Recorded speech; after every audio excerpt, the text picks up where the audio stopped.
Part of the mission statement of this show is we like to keep things positive and, have a little fun. And that's what we're doing right now. So we're going to go back by way of Zoom to Landon Idlet. He is our guy with everything weather. And we are playing some weather trivia and some news for those of you who like weather events that aren't exactly frequent, but nonetheless cool. So let's go now. Landon is there. Landon's got that wonderful neon sign over his right shoulder. No such thunderstorms and rain clouds lately. It's been very, very hot, very good island weather.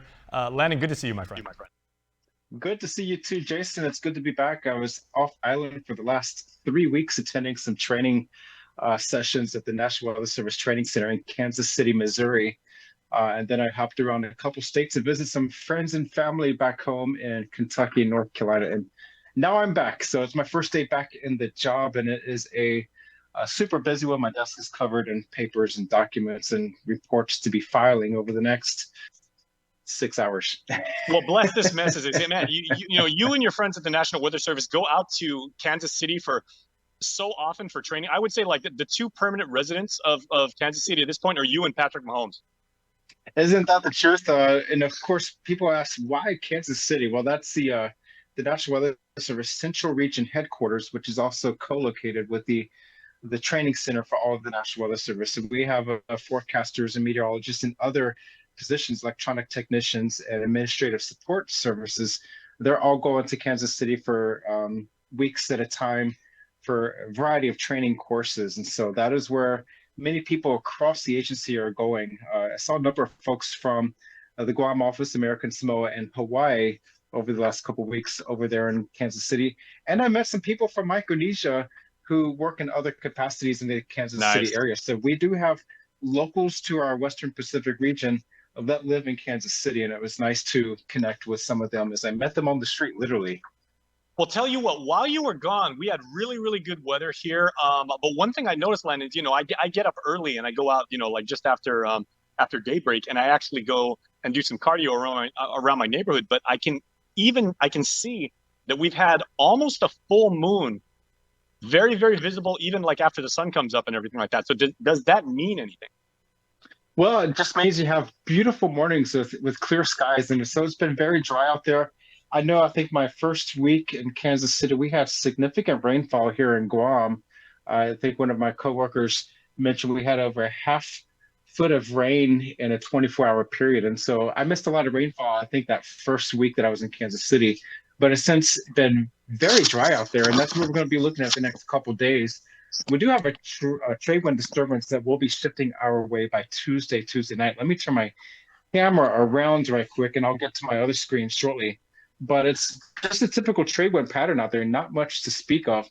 Just these little spotty trade wind showers, enough to get things wet and then move right on off. So if you have a garden like I do and you're trying to give them sustaining moisture, this will not be enough to do that. So you want to make sure you're watering your plants out there. Otherwise, the blackness of dry is what we're seeing on the Doppler weather radar out there. Let me switch over to our satellite imagery to see what's out there on the bigger picture. Just a typical trade wind pattern, nothing to speak of. Get a little bit of a buildup of clouds coming off the island. That's our little bit of an island effect, clouds and convection. Nothing significant there, just maybe some lingering light showers pushing off of Rhodey Point.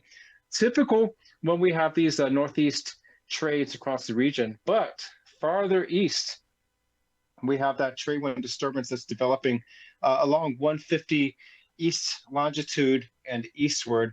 Most of the thunderstorms are along this axis and may pass just near or south of Guam around Tuesday night. This will be pushing westward toward the Mariana Islands Tuesday night. So we do see an uptick of showers tomorrow, scattered showers with a slight chance of thunderstorms tomorrow. That could linger into Wednesday, depending on the timing that all of this can push through. The big question in the world of weather at this point is, what's that stuff in eastern Micronesia?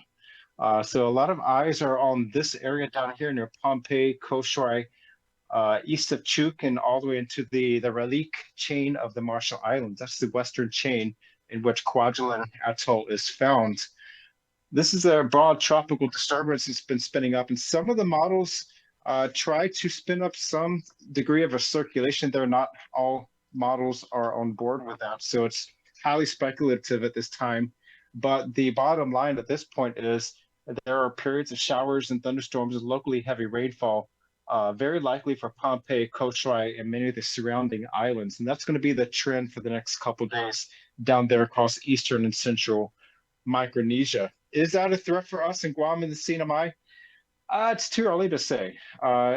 Chances are this would be something we have to watch, but nothing to worry about at this point. Not until we start seeing some development that may or may not occur.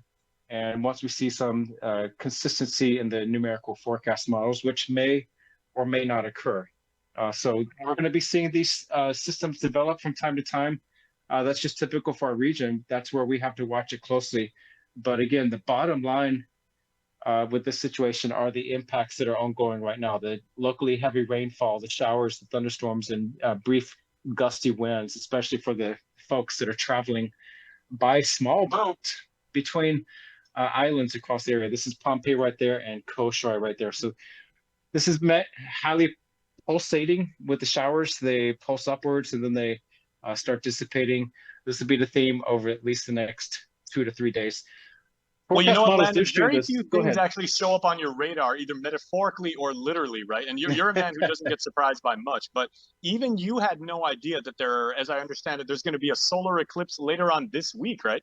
Surprise. Yeah, we do have a solar eclipse later on this week, and I'm going to get to that very shortly, which our forecast does look favorable for viewing opportunities. That's going to be Thursday afternoon, and thank you, Joshua and Tinian, for bringing that to my attention. I just got onto the island and I missed our social media post. So go to U.S. National Weather Service Guam Facebook page. One of our forecasters posted that several days ago to our page. This is what we're looking at. This is going to be a partial solar eclipse. And you can also go check out the timeanddate.com webpage for all the eclipse information. But it's going to be a partial solar eclipse Thursday afternoon. It's going to be beginning around 2:11 p.m. on Thursday with maximum eclipse right about 60% coverage. This will not be a total solar eclipse, but it will be a partial for us here on Guam. The totality will be farther to the south, closer to the equator. So places like Koshrai may see the brunt of it if the weather clears up down there. But that disturbance that's going to be drifting slowly northward, and then it may fizzle or it may come together. We'll be watching that closely. So that, again, that disturbance is nothing to be concerned about unless you're susceptible to heavy showers and thunderstorms in Micronesia. Okay, so looking good for now. Len, I know we were going to try and do trivia. Let's hold that until like next week because we want to give you like enough time because we have a really, really cool trivia contest. Tell your friends, everybody, when we get together with Landon next Monday, we're going to do some weather trivia. So get your thinking caps on. As for right now, we got to go to commercial break. So Landon, we'll see you next time.